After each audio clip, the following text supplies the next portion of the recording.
The 38 Letters from J.D. Rockefeller to His Son. Perspectives, Ideology, and Wisdom. Written by J.D. Rockefeller. Narrated by Rick Font. Letter 26. Patience is a strategy. Impulse is always our worst enemy. Only when you can endure what people cannot, can you then do what people cannot do. September 2nd, 1902. Dear John, I appreciate your trust in me by informing me about your withdrawal from the board of directors of Citibank. Of course, I understand why you did this. You can no longer tolerate certain practices of your colleagues, let alone succumb to them. However, whether your decision is wise or not has yet to be confirmed. The reason is simple. If you did not take the initiative to give up the position as the director of Citibank, but chose to stay there instead, you might have achieved more. I know that being submissive is the enemy of thought and the jailer of freedom. However, for an ambitious person, maintaining the necessary obedience and patience is precisely a successful strategy that has been tried and tested. Looking back in the past, I have endured a lot, and I have gained a lot because of patience.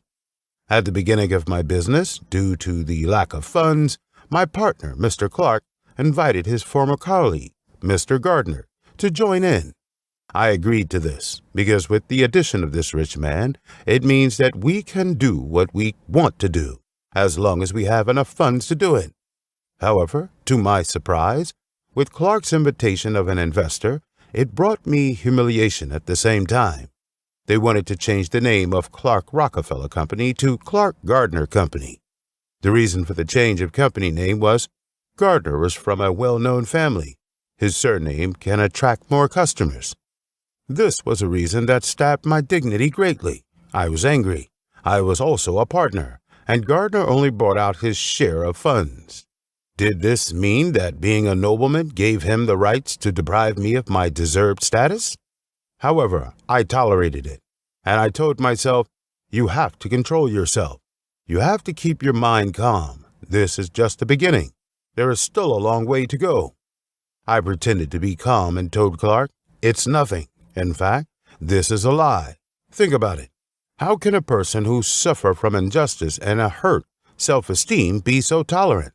However, I used rationality to extinguish the burning anger in my heart, because I knew it would bring me benefits. Patience is not blind tolerance. You need to calmly consider the situation and know whether your decision will deviate from or harm your goals. It is not only disgraceful if I were to be angry with Clark, but more importantly, it will create rifts in our corporation and make me start all over again. Instead, unity can form a joint force, allowing our career to grow bigger, and at the same time, it will also allow my personal strength and interest to grow. I know where I am going. After this, I continue to work tirelessly and enthusiastically as always. In the third year, I finally managed to exclude the extravagant Mr. Gardner out of the company, and the Clark Rockefeller brand was reestablished. At that time, people began to respect me as Mr. Rockefeller, and I became a rich man. In my eyes, patience does not mean swallowing anger, neither is it humbling. Patience is a strategy, and it also trains your character. What it nurtures is a competitive heart. This is what I learned during my cooperation with Mr. Clark. I admire equality and hate commanding orders from high ground.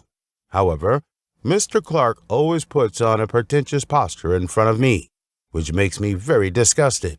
He never seemed to pay attention to me, but only regarded me as a short-sighted little clerk, and even belittled me for my inability to do nothing but bookkeeping and money management. Without him, I would be worthless. This is a blatant provocation, but I pretended to turn a deaf ear.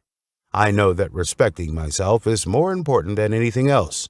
However, I have been at war with him in my heart. I have told myself over and over again, surpass him. Your strength will be the biggest humiliation to him, just like giving him the loudest slap across his face. As you know, the Clark Rockefeller Company has forever become a history. The Rockefeller Andrews Company replaced it, and I got on the express train to become a billionaire. Only by being able to endure what people cannot bear can you do what people cannot do. Impulse is our worst enemy at any time. If patience can resolve conflicts that shouldn't occur, such patience will always be worthwhile. But if you stubbornly go your own way, not only will it fail to resolve the crisis, it will also bring even greater disasters. Mr. Andrews did not seem to understand this truth. Mr. Andrews is a self-righteous man without a business acumen. He lacks the ambition to become a great businessman, but has evil prejudices. It is no surprise that this land of person will clash with me. The conflict that led us to part ways was due to the company's dividends to shareholders.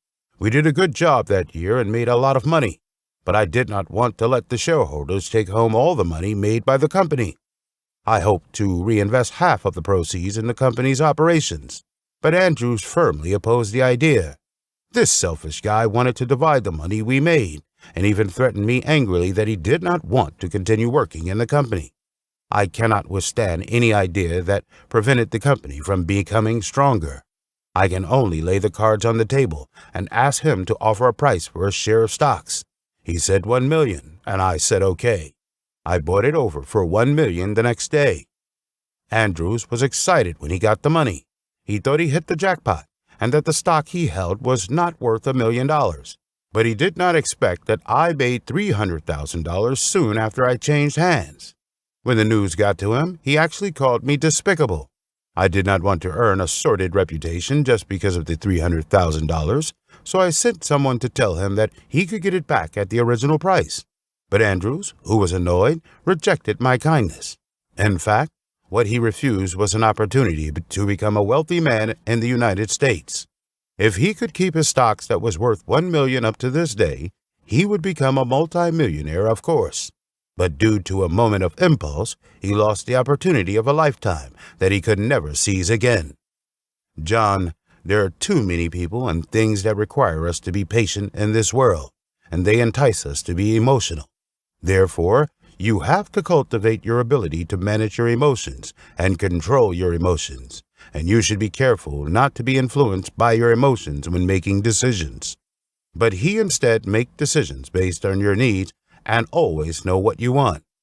You also need to know that in the world of opportunity, there are not too many opportunities to fight for. If you really want to succeed, you must grasp and protect your own opportunities and try to seize others' opportunities. Remember, you must have patience in your daily life. It will bring you happiness, opportunities, and success. Love, your father.